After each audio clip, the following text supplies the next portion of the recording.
श्री राधे, जय श्री राम, जय श्री कृष्ण। आज रमा एकादशी है। उस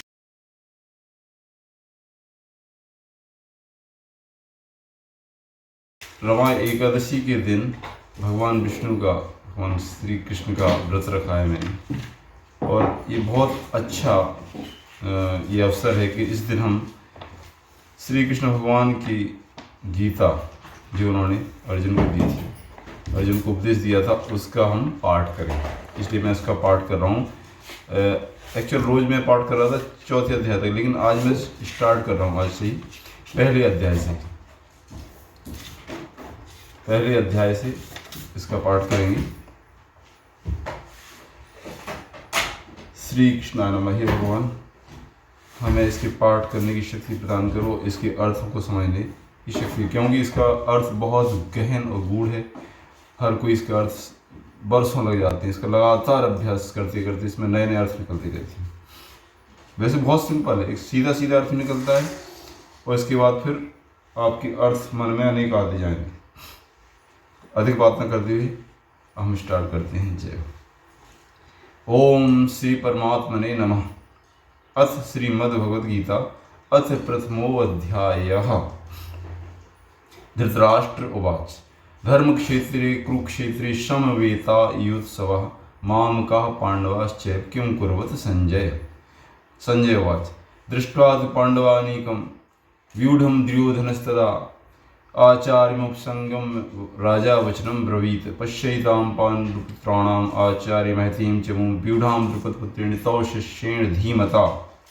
अत्र शूरा महेश्वासा भीमा अर्जुन समायुधि युधानुव्राटश्च द्रुपदश्च महारथा धृष्टकेतुश्चेक्तानः काशीराजश्च वीर्यवान् पुरजित कुन्तीभोजश्च शव्यश्च नरपुङ्गवः युधामन्युश्च विक्रान्त उत्तमौजाश्च वीर्यवान् सौभद्रो सौभद्रेय द्रौपदेय सर्वे महारथा।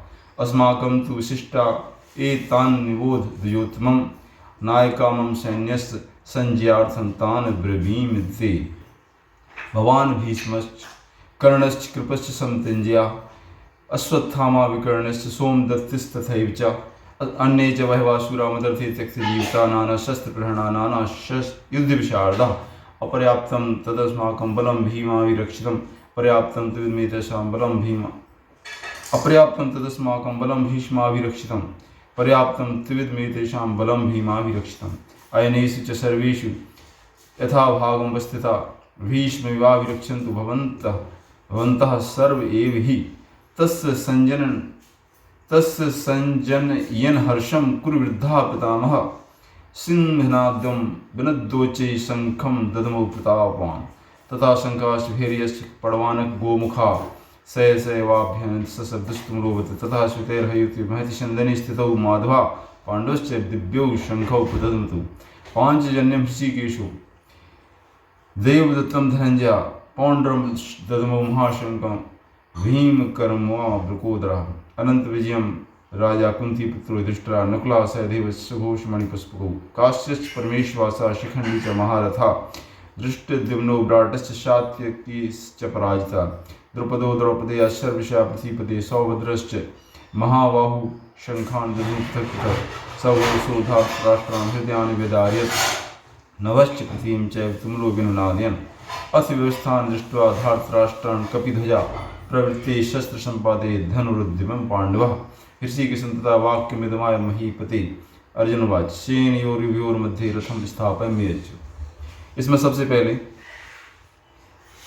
महाभारत का युद्ध का पहला दिन है और उसमें दोनों सेनाएं आमने सामने खड़ी। तो उसमें धृतराष्ट्र संजय से पूछ रहे हैं कि संजय बताइए युद्ध में क्या हो रहा है। संजय उनको वहीं से बता रहे हैं।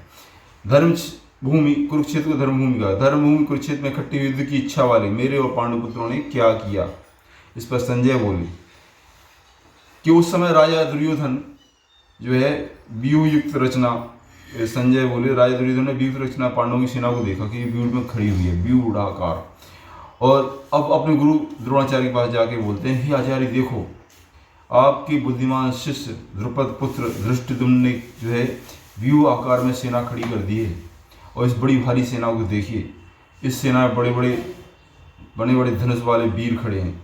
उसमें भीम अर्जुन के समान बड़े बड़े सूरवीर हैं। सात्यकी विराट, महारथी द्रुपद, धृष्टकेतु, चेकितान, काशीराज, बलवान काशीराज, पुरजित, कुंतीभोज और मनुष्यों में श्रेष्ठ से पराक्रमी यथामन्यु, बलवान उत्तमौजा, सौभद्रा पुत्र अभिमन्यु और द्रौपदी के 5 पुत्र सभी महारथी हैं। और हे ब्राह्मण श्रेष्ठ, हमारे भी पक्ष में जो जो प्रधान बड़े बड़े मुख्य महावीर हैं, सेनापति, उनको सुनिए। एक तो आप स्वयं, पितामह भीष्म, कर्ण और संग्राम विजयी कृपाचार्य, और वैसे ही अश्वत्थामा, विकर्ण, सोमदत्त का पुत्र भूरिश्रवा और बहुत से शूरवीर मेरे लिए अनेक शस्त्रों लिए हुए अपने जीवन को प्राण देने के लिए मेरे लिए खड़े हैं, और सभी जो है युद्ध में चतुर हैं और युद्ध विशारद हैं। इस तरह भीष्म पितामह द्वारा हमारी रक्षा, हमारी जो सेना वो अजय है, और भीम द्वारा जो सेना है वो जीतने योग्य है। और इस तरह से द्रोणाचार्य से कहते दुर्योधन ने भी बात सुनी तो द्रोणाचार्य ने अपने शंख को बड़े ऊंचे स्वर में शंख ध्वनि की, सिंह की नाद के समान गर्ज कर शंख बजाया। इसके उपरांत फिर शंख, नगारे, ढोल, मृदंग और नृसिंग आदि एक साथ बजे के तुमुल नाद होने लगा और उनका शब्द बड़ा भयंकर हुआ। इसके बाद सफ़ेद घोड़ों से युक्त उत्तम रथ में बैठे हुए श्री कृष्ण महाराज और अर्जुन ने अलौकिक शंख बजाए। अब इनमें अर्जुन श्री कृष्ण का कौन सा है? पांचजन, भगवान लॉर्ड कृष्णा ने पांचजन नामक शंख बजाया, अर्जुन ने देवदत्त नामक शंख बजाया और भीमसेन ने पौंड्र नामक बड़ा शंख बजाया। इस तरह कुंती पुत्र राजा युधिष्ठिर ने अनंत विजय और नकुल और ने सुघोष और सहदेव ने मणिपुष्पक नाम के शंख बजाए।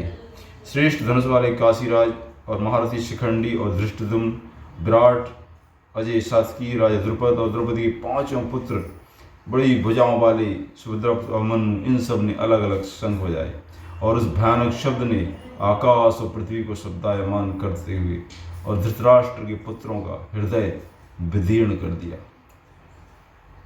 हे राजन, इसके उपरांत कपिध्वज अर्जुन ने खड़ी हुई धृतराष्ट्र पुत्रों को देखकर शस्त्र चलने की तैयारी के समय धनुष उठाकर ऋषिकेश महाराज श्री कृष्ण ने कहा, हे अच्युत, मेरे रथों को दोनों सेनाओं के बीच में ले चलिए, वहाँ खड़ी करिए ताकि मैं देख लूँ कि युद्ध की इच्छा वाले कौन कौन से लोग खड़े हैं जिनके साथ मुझे युद्ध नामक व्यापार करना है। और द्रौपदी और दुर्योधन का कल्याण चाहने के लिए उनके पक्ष में कौन कौन लोग आए हैं, मुझे बीच में ले चलिए ताकि मैं उनको अच्छी तरह से देख सकूं। अर्जुन के इस प्रकार वचन सुनकर श्री कृष्ण ने रथ को हाँक करके बिल्कुल जो है भीष्म द्रोणाचार्य के सामने खड़ा कर दिया बीच में और कहा, देख पार्थ, इन कौरवों को देख। इसके उपरांत अर्जुन ने उन दोनों सेनाओं को देखा। अब देखिए आगे अर्जुन को शोक होता है, मोह होता है। तो अर्जुन का शोक अब किस तरह से पैदा होता है आप देखिए, आगे पढ़ेंगे हम, आगे इसका पाठ करेंगे, मूल पाठ, फिर उसका अर्थ। सेनयोर्व्योर्मध्ये रथम स्थापने रचित यावदेतान् रीक्ष्यं योद्ध कामान् विस्तान् कैर्मयाशय युद्ध पश्चिम रणसमुद्र में युद्ध समानान् वीक्ष्यं या इति अत्र समागता धातराष्ट्र द्रुपदयोर्युद्धे प्रियचिकीर्षवा। संजय वाच, संजय ने कहा, एवं युक्त ऋषिकेशो गदा केशिन भारत सेनयोर्मध्ये स्थापित रथोत्तमं भीष्म द्रोण प्रमुखतः सर्वेषां च महिष्ठां वाच पार्थ पश्यतान् संवेतान् कुरुनिति तत्रा पश्यत स्थान पार्था पितृनद पितामहान् आचार्यान् मातुलान् भ्रातॄन् पुत्रान् पौत्रान् सखींश्च तथा श्वशुरान् स्वदृश्च सेनयोर्व्योरपि तान् समीक्ष्य कौन्तेय सर्वान् बन्धून् विस्तान् कृपया पर्यावष्टो विषीदन् इदं विद्धि। अर्जुन ने देखा उनके सामने उनके सारे रिश्तेदार खड़े हैं, चाचा, ताऊ, पिता, पितामह, मामा, साला, जीजा, समझे, फूआ, बुआ, फूफा जी और उनके जितने सगे संबंधी सारे युद्ध में खड़े उनके खिलाफ लड़ने के लिए। उनको देखकर अर्जुन को बड़ा जो है उनका हाथ कांपने लगा। दृष्टिवेम स्वजनम, कृष्ण अर्जुन ने कहा, दृष्टिवेम स्वजनम, मैं अपने स्वजन को देखकर कृष्ण युद्ध समुचितम, युद्ध के लिए खड़े हैं, मेरे स्वजन हैं। सीदंती मम गात्राणी, मुखम च प्रशस्ति, मेरा तो शरीर कांप रहा है और मेरा मुंह सूख रहा है। मुखम च प्रशस्ति बे पथुष शरीरे में रोम हर्षस जाए थे, और मेरे शरीर के रोंगटे खड़े हो गए। गांडीवम संसते हस्तात्, मेरा गांडीव हाथ से छूटा जा रहा है। त्वक्चय परिदेते, मेरी त्वचा जलने लगी है। न च शक्नोम अवस्थातम भ्रमतीव च में, और मैं अब खड़े होने में समर्थ नहीं हूँ, और मेरा मन जो है भ्रमतीव, मेरा मन चक्कर खा रहा है, मुझे चक्कर आ रहे हैं। निमित्तानि च पश्यामि विपरीतानि केशव, हे केशव मैं निमित्त को विपरीत देखता हूँ, उल्टा होने वाला है कुछ। नचे श्रेयो अनुपश्यामि हित्वा स्वजनमाय, मैं अपने लोगों को मार के कल्याण नहीं देख रहा हूँ। न कांक्षे विजयम, इसलिए अगर मैं अपने स्वजनों को मार दूंगा तो उसमें क्या होगा, बहुत नुकसान हो जाएगा, बहुत ही अनर्थ हो जाएगा। प्रभु न कांक्षे विजयम कृष्ण न राज्यम सुखानि च, किम नो राज्येन गोविंद किम भूगे जीवितेन वा। मैं तो मैं विजय चाहता हूँ, कृष्ण राज्य का सुख चाहता हूँ। जिस राज्य के लिए नो राज्येन गोविंद, हम जिन भोगों को हम जीवित रहना चाहते, जिन भोगों को भोग भोगने के लिए हम राज्य की कामना करने की, इनको मारना चाहते हैं। ऐशाम अर्थी कांक्षितम, क्योंकि हम राज्य भोग करके, राज्य जीत करके हम भोग आनंद प्राप्त किसके साथ कर सकते हैं, अपने बंधु बांधवों के साथ। अगर सभी मर जाएंगे तो किसके साथ आनंद मनाएंगे। जिनके लिए हम राज्य चाहते हैं, सुख चाहते हैं, भोग चाहते हैं, ते व्यवस्था युद्ध प्राण स्थित्व धनानि च, वे युद्ध में प्राणों को त्यागने के लिए खड़े हैं, धन को त्यागने के लिए खड़े हैं। आचार्य पितरा पुत्रा स्थित पितामह, आचार्य पितर पुत्र पितामह मातुला मामा ससुरा ससुर पौत्रा नाती पंथी पौत्र पोता श्याला शाले लोग संबंध स्थिन और संबंधी। एतान हंतमिच्छामि घृतो मधुसूदन, हे मधुसूदन इनको मारने की इच्छा नहीं है मेरी। अपनी त्रैलोक राज्य हेतु किम न मोहि कृति, चाहे मुझे तीनों लोगों का साम्राज्य क्यों न मिले, लेकिन इनको मार के मैं तीनों लोगों का साम्राज्य नहीं चाहता हूँ। निहत्य धार्तराष्ट्राना का प्रीति से जनार्दन, पाप में वाश्रया देशमान हत्वेतानाथ। ये धृतराष्ट्र के पुत्र हैं, समझे, उनको मार के क्या मिलेगा मुझे, पाप का आश्रय ही लेकर इनको मारना पड़ेगा। तस्मान नारहा वयम हंत धृतराष्ट्र, अपने बांधवों को इसलिए मैं नहीं मारना चाहता हूँ कि स्वजनम ही कथम हत्वा सुखना श्याम, अपने बंधुओं को मार के मुझे क्या मिलेगा, क्या सुख मिलेगा। यद्यपि न पश्यन्ति लोभ उपसत्य, यद्यपि लोभ से ग्रस्त ये लोग नहीं देखते हैं कि क्या गलत कर रहे हैं, ये तो मरने मारने को खड़े हैं, ये मूर्ख हैं, लेकिन मैं तो समझदार हूँ। कुलक्षय कृतम दोषे मित्र द्रोही चपातकम, ये नहीं देखते हैं कि इससे कुल का नाश हो जाएगा, मित्र द्रोही कर रहे हैं। कथम न जयम स्मा भी पापा दस निवर्तन कुलक्षय कृतम से, ये नहीं जानते हैं कि पाप में निवर्तन, पाप के द्वारा क्या होगा इससे, क्योंकि कुल नष्ट हो जाएगा। कुल नष्ट का क्या दोष होता है, ये जो है प्रपश्चित जनार्दन, देखिए कुल का नाश से क्या होता है। देखिए कुल के नष्ट होने से कितने कितने भयंकर परिणाम होते हैं। हे गोविंद, हे माधव सुनिए।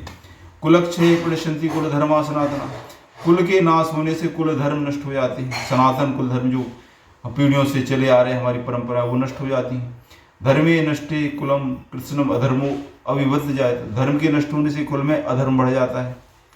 अधर्मा विभात कृष्ण प्रदर्शंती कुल स्त्रिया, अधर्मा अभिभवात कृष्ण प्रदुष्यंती कुल स्त्रियाँ, और धर्म के बढ़ने से कुल की स्त्रियां दूषित हो जाती हैं, पतित हो जाती हैं। स्त्री से दुष्टासु वार्षणे जायते वर्ण संकर, और स्त्रियों के पतित होने से वर्ण संकर संतान पैदा होती है, यानी जो है गलत संतान पैदा होती है। संकरो नरकाय, और जो वर्ण संकर संतान है वो पिंडदान क्या करेगी, क्योंकि उसके हाथ का जल और पिंडदान लगेगा ही नहीं, इसलिए वो जो है हमारे पितरों को नरक में ले जाने के कारण बनते हैं।